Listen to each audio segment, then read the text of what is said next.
fucking expensive. I want to get a set though, but I like cannot afford it right now. Last chance to nail down your strategy. Alright, here we go, folks. Third game getting started. Cast. Alright guys, this is game 3 of the matchup here between North American and European team. On the North American side, you've got H-Man, Ostrojags, Hornetrak being played by Nas, Wakey being played by Wakey, and Renshi being played by Tom Tom, who is an EU player, but still playing on the North American side. Anyway, the current set score is 1-1. We're tied up at the moment, so here we go, game 3 on the Battle of Kylo. We're checking out the map at the moment to see the opening splits. We do have red team playing rather defensively.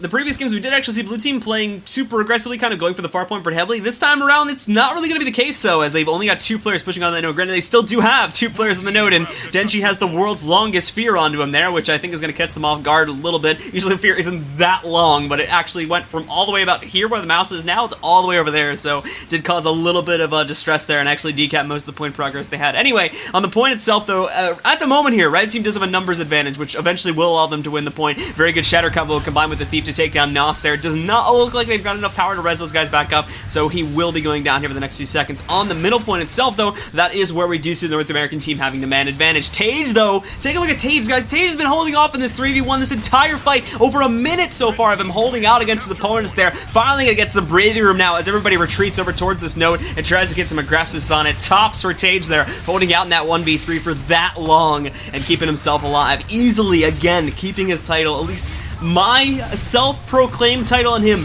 as one of the best bunker guardians in the game. As we take a look, though, now we have Trebfire also coming in, I believe, from the red side. Helseth is currently manning the Trebuchet being fired here in the middle, and it is making all the world of a difference here. As we just saw Ostrojags go down, he's been knocked out. Now only H-Man is forced to resemble, or only H-Man is forced to try and keep himself alive here in this 1v3, but unfortunately, it's not going to go so well for him. He does get hit by that Trep shot there, and is going to fall into the downstate, and they've got a full cap. Tage can bleed him if he wants to, but it is looking like he might be going for the stomp. Going to make it a bit hard with those trap shots coming in, but unfortunately is still just going to be leaving it to bleed out there. He has the full cap now, so with that said, TCG is going to open this up with a 2 cap in their favor. I talked about this before the game started a little bit, but I'm going to talk about it a little bit more right now too, and the fact that TCG, just by the comp, has a huge advantage in their favor at the moment. Because again, the thief, the verticality on this map, like you can see the middle point, for anybody who's like never watched Guild Wars before, I'm gonna get a bit basic here for a second just so I can explain this stuff a little better. But for like anyone who's never played Guild Wars before, this middle point here is on a completely separate level. It's really raised up, and you usually have to walk either completely underneath the point and then back around it, or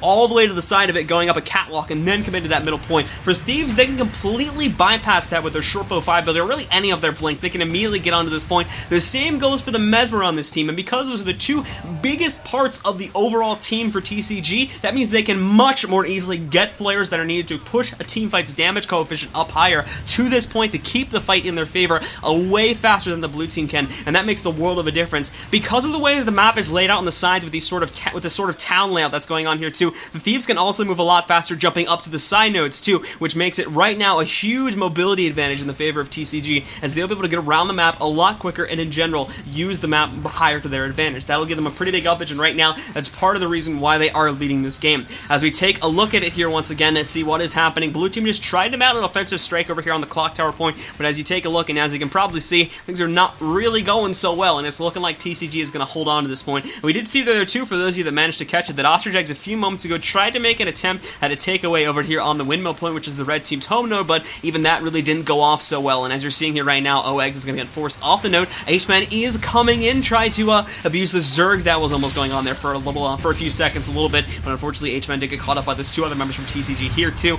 and is also now going to get forced off node. But you got Wakey coming in, and now with 3 potential participants in this fight from the North American squad, that is where the trouble could start to be caused. Unfortunately, because OEGS was pre-engaged here and already had to deal with the 3v1 pretty much on his own there, he is going to fall into the downstate first. Wakey, though, going all in on that corpse to try and get him back up, as is H-Man, but oh no! Big corpse cleave comes in there once again from Tizer to take out H-Man, as well as keep Ostrojags in the downstate. Is going to leave it only up to Wakey now to try and hold off over on this node, to which he's really not going to be able to do so well once again, because it's basically been brought down to a 1v3 at this point, once again allowing TCG to hold on to their lead at the moment. Heading back towards mid, we did just see the point decapped away from TCG's favor. Denshi as well as Tage are currently defending it. Nos was managing to just get that decap off solo. I think he did have some support from Tom kind of on the side nodes over here on the catwalk as he's tossing those dates and causing some trouble for Tage, but once again still very nicely done there by Nos. He's going to get some more support now from Wakey, who actually did manage to escape the onslaught over at the windmill there and is going to be helping out, kind of acting as a bunker for this point. Tage obviously can now last a lot longer on that point, especially with that support coming in from Denshi at the moment there, but still Wakey's a fairly formidable and kind of durable player in himself, so it should still take them a pretty decent amount of time before they're able to get a full kill off on him.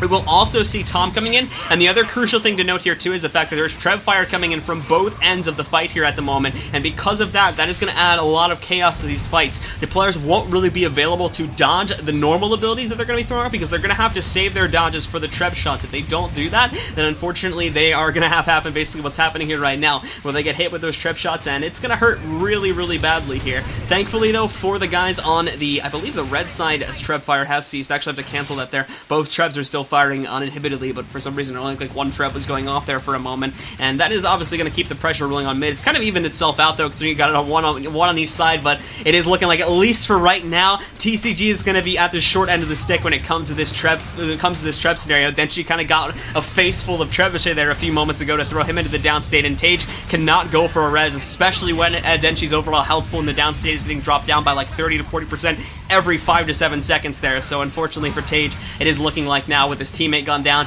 he is going to be in a really rough scenario. Helseth has now come in to take the spot of Denshi. He will definitely be able to contribute more damage and possibly knock out the guys on the blue team, but he needs to work fast. As Tage, he's not going to be able to last much longer on this node, and he will go down very, very shortly. On the side notes, to check them out really quickly, we did have some action over here at the mansion point. It has since gone away though. I believe it was Sizer pushing into that node in an attempt to decapture it, but Osterdegs managed to mount a successful defense over there. But once again, over on the windmill node itself, a 2 versus 2 between H-Man, Lord Anorak, Rom, and Stenshi is at the moment going into the favor of the blue team here. Unfortunately for the guys on the blue side, that they didn't take Denshi out first, which means Rom is going to be able to spawn and get right back on this node, and I think Nas might be kind of thinking to himself right now that this might be a bit futile, but they've got Denshi down low here too. Not only that, but Rom is still a couple seconds away, so they're going to push for it, but this is going to be risky to say the least. I think this is more of a containment move than anything at this point, because they also do have a 2-cap on the other nodes. They managed to wipe up in middle, knocking out Tage, finally knocking out Tage from that point, and kind of stealing that away. So this is more of a move to kind of just keep them corralled towards a singular point and let them have overall better map rotational abilities here. But as we take a look at kind of what's going on the map at the moment, Sizer did manage to breach through the line essentially and get over here towards the mansion point where he's almost got a cap, and I think that this is going to act as a pretty good advantage to Wakey in the overall pacing of the fight, because with Sizer being this close to capping the node, he's really not going to be too inclined to step off the node and give up all that cap progress that he's worked so hard to get here, which means he's just going to go on there and try to fight in a 1v1 versus Wakey. He shouldn't be doing this well versus Wakey on point, which is a bit strange to me, at least, to see him doing this good versus Wakey. Wakey not doing a very good job with retaliating in terms of his overall attacks here, so I'm not sure what's going on his end of the spectrum, but we are going to see reinforcements now coming in from both sides here. It is being brought up to a 2 versus 3, still in a TCG favor here at the moment, which means they now, with getting the full cap there, are more than likely also not only going to get it, as we just saw, but also hold on to it fully. At the same time, Sizer did just get a face full of Condis, but he's got cooldowns ready to go to manage that once again here. He's going to be able to jump within his SR, give himself some safety, also passing off the Bassi Venom there to jump onto Nos. That is basically going to be forcing him off the node, and it is looking like the majority of the blue team is now being funneled back over towards that middle point, where TCG, they might go for the jugular here and just try to go for a 3-cap. That's going to be a risky move for Denshi, considering he's going to have to deal with 2 respawns, Wakey and OEGS, which could potentially be a pretty dangerous combo for Denshi to deal with here in just a few moments. But thankfully, guys are kind of standing by on mid, and if things get a bit too rough, they don't seem to be committing fully to this middle point just as of yet, and if need be, they can retreat back over towards that node and assist Denshi in the interest of holding onto their 2-cap. Right now, though, once again, TCG is in a pretty good spot to win this game. If they don't take back these 2 capture points very, very shortly, it's going to be nigh impossible for the North American team to make their own comeback here. We're currently sitting at a 2-cap scenario for TCG, with them only now about 80 points away from taking this game. The only capture point that the blue team has is the middle point, and even that is under duress at the moment. As you can see, H-Man almost lost the cap because he was trying to walk around those 2 guys and trying to kind of just kite around them, though. But with Helseth kind of failing in his attempt at a decap there, he is going to get a face full of Ellie, and unfortunately that will cost him quite a fair amount of his health pool there. We are going to see Tage coming in. Tage, of course, probably one of the more active bunker guards, as well as one of the better ones here at the moment. Helseth, oh my goodness, Helseth with like a 5-meter juke over to the other side of the point is going to allow him to survive. That's a pretty big cooldown to use for just a personal self-defense there, but to be honest, with the portal entree already out on the table, there wasn't really many other options for him to use, and I mean, to be honest, at this point, we take a look at the side nodes, those aren't at any risk of being taken too. Denshi 1-on-1 versus versus Ostrich Eggs, and with that in mind, I think that's the dealio, or I think that's the game there, pretty much. Nos is AFK at this point, so there you have it, guys. EU is going to take Game 3, as it's going to come to a close here in just about 20 seconds. So that's going to be it, I think. TCG is going to win today, 2-1, the final set score, because I don't think they're continuing after this. Just as a note, NA did win yesterday. There was some scrims last night done too over on Jebro's channel, and that was 3-1 NA. So, who's gonna win? China? Well, I don't fucking know, man. It's gonna be close. We gotta wait and see. But, good games indeed, some very close ones. But this day belongs to Europe. They will be winning this scrim today, and yeah. So I think that's it. Because I don't think they're continuing after this one. We have to wait and see, though. But this game's over. So yeah.